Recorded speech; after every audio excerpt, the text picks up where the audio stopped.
And she's got a bunch of different businesses that she runs. She's involved in so many different things.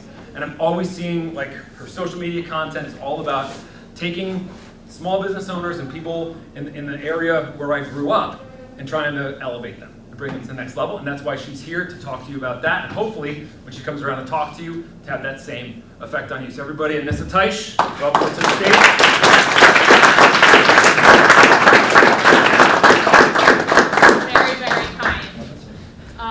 While Matt's pulling things up, so as you mentioned, I'm a 2001 graduate. This whole wing of the building where we're standing did not exist when I was here. So it's been a little tricky, but in the spirit of this program, I really wanted, it's not about me explaining to you what my businesses are, which are great, and we'll get to that and how that's threaded together, but I want to kind of start when I was here in your shoes, and making the most of, certainly not having a program like this, and having drive and reaching out and having wonderful mentors and educators to help support at the time what was an ambition and a trajectory of mine. So I was a theater girl. I danced my whole life, and I wanted to be a choreography major. I wanted to dance on stage with Janet Jackson. Very popular still at the time.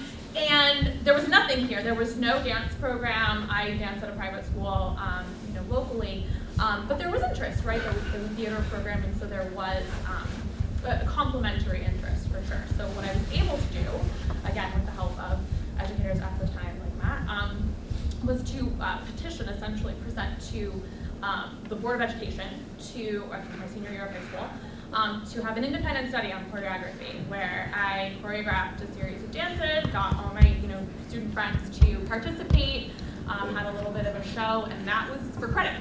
I was able to do that for credit while I was in my career, which was really awesome. And so that sort of trajectory led me a few different directions, and obviously I'm not dancing professionally on stage with Janet Jackson, so things took a turn at some point.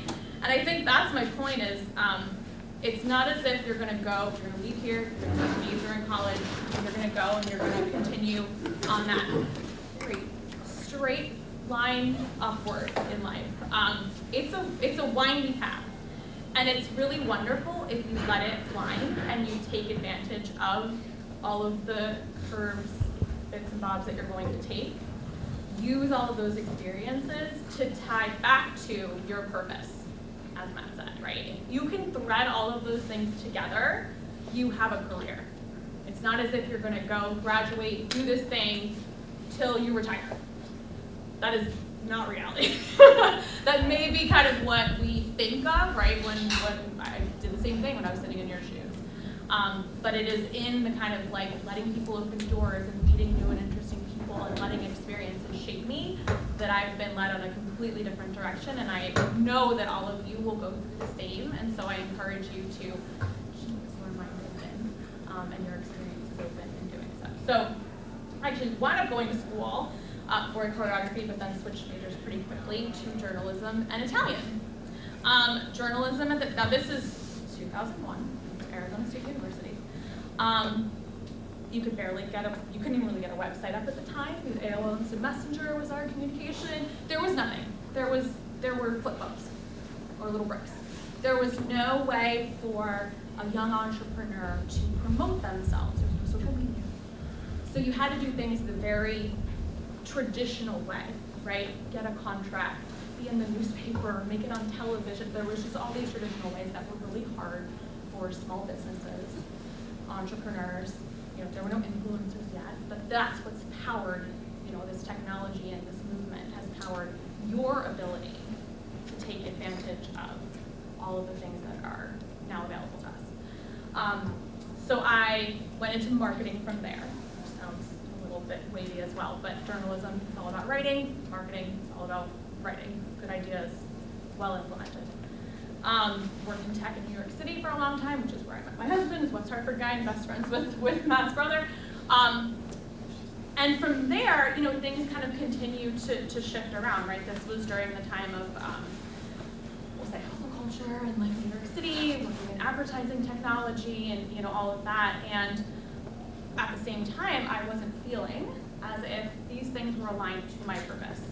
It was very cutthroat, which I like some competition in the workplace, but the way in which, these advertisers would approach their business wasn't, let's say, the most ethical sometimes. I wasn't a huge fan of it.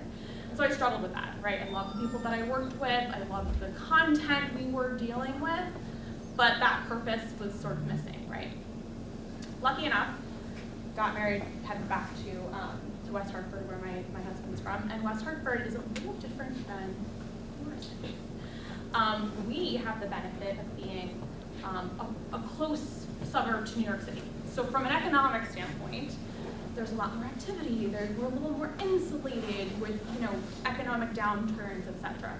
Central Connecticut is not exactly the same and had been for many decades. In a bit of a slump, let's say. So I'm seeing, storefronts close, places wouldn't get leased for decades. I mean, just things were like really stale. Factories were closing, things like that. And I said, you know what I am seeing though? There's a lot of small businesses because people wanted to stay in that area. It's a wonderful place to live, beautiful, great schools, family is there. They're taking it upon themselves to make it on their own by way of being entrepreneurs. So if the factory, closed up and moved to the Carolinas or overseas or whatever, people would try to stay in the area by opening their own type of business. Could be similar to what they were doing or completely different.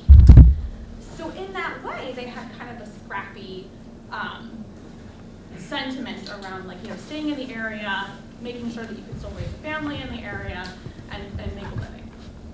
And so I kind of got in with this crowd pretty early, saw opportunity there, and so I took my experience from working with giant brands in New York City by way of marketing and started an agency called the Small Business Collective in 2017. And so what we're able to do is take all the amazing technology, all the software and all the things like the Canvas of the world and the Squarespaces, and apply them to small businesses. None of this existed. And it's incredible how fast things are moving. Sometimes it's hard to keep up with things, I'm sure. But you guys are young and you're in the best position to be able to do so. So I encourage you to continue to be curious and use and try out some of these new things as you are finding your own way, testing out new businesses, and making this all happen for yourselves.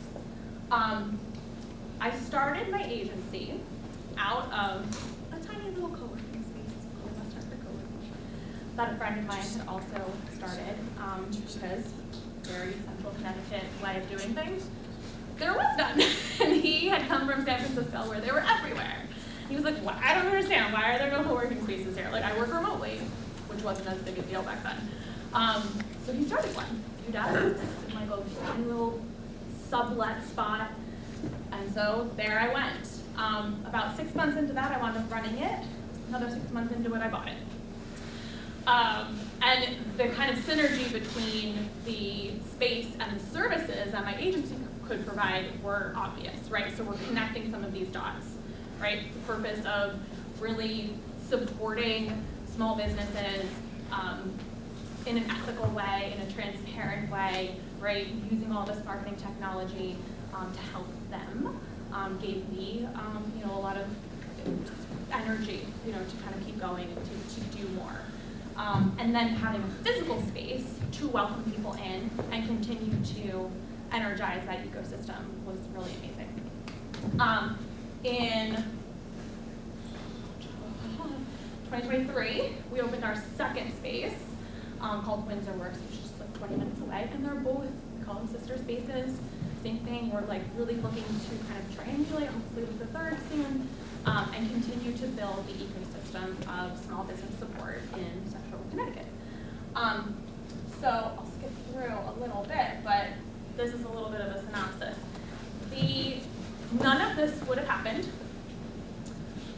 if I hadn't said yes to a few different very seemingly disparate things and situations, right? But if you told me, when I was your age sitting in these seats, that I was going to own a co-working space and a marketing agency, not completely far-fetched. I come from an entrepreneurial family, so that wouldn't be too far-fetched. I didn't even know what co-working was when I was sitting in your seats. It wasn't a thing yet.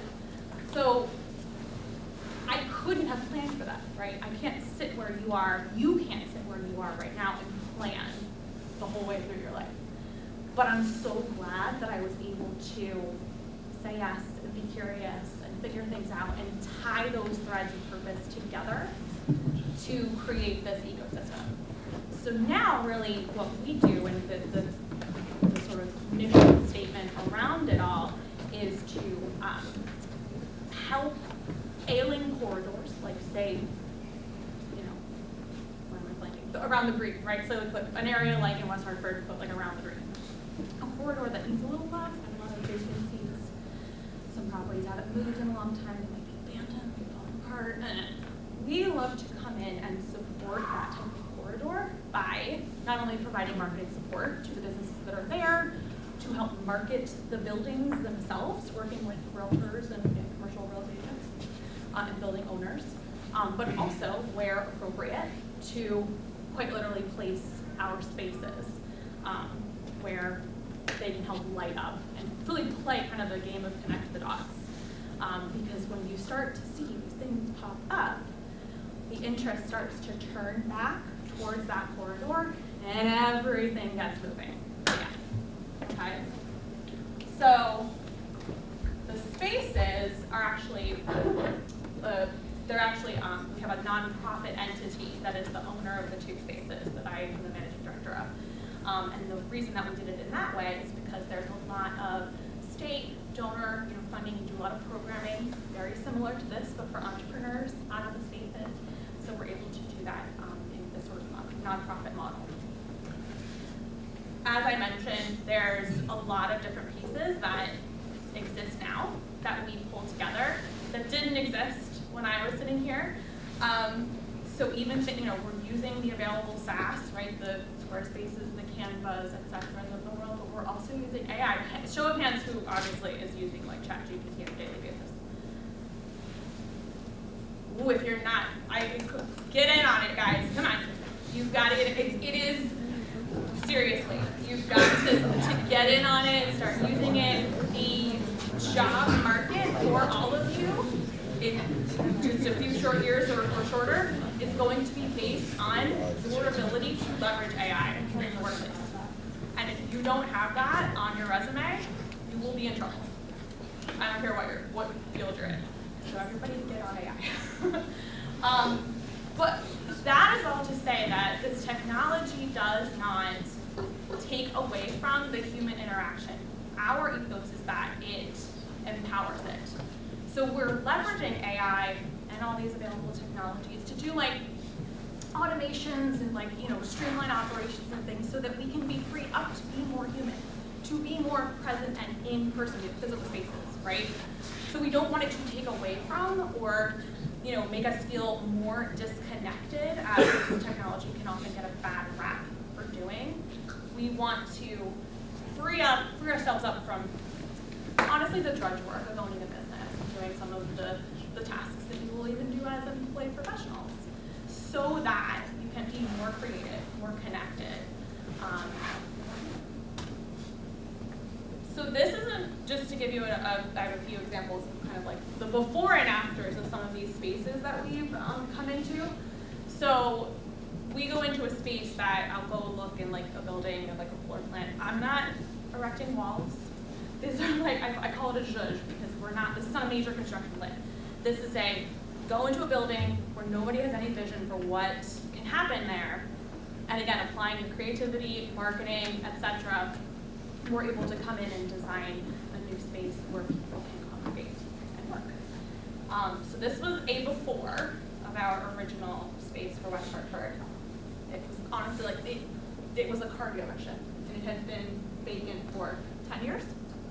The Crowley Chevy on New Park Map. And then we make it this. I didn't have a designer. I had a Pinterest board and a dream, and a lot of elbow grease.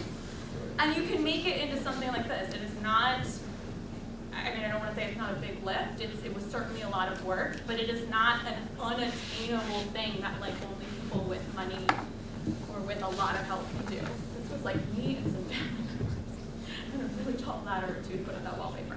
I'm not kidding. So I say this this and I give these examples because this is, you can see something and be able to take the baby steps towards doing it. Don't get overwhelmed by this idea of like, oh, that's not for me, I'm not able to do that. Because that, that's for somebody with more experience, that is older, that has money and investors and all of that stuff. One baby step at a time can get you to some pretty incredible goals. This is an example of it activated, we're working, events, etc. Then we had our second space. This one was amazing. It's like essentially a walkout basement, and the carpeting had taken on water for many years. So we had to like strip everything, abate it, it was like insane. But from this dingy little spot, we can make it us. And our spaces are full, and we have wait lists for the offices, and lots of things going on, and that is all, again, with a lot of elbow grease and a lot of naps. But it's possible. It's possible to do. So I say from, these are physical spaces that can be very overwhelming to step foot into, to feel as if you are ready for that. But if you make smart decisions around, the cost of starting these things up, there's always a way to crawl and baby step towards any of your ideas. And I'm super excited to see what you guys have in store tonight. Thank you very much.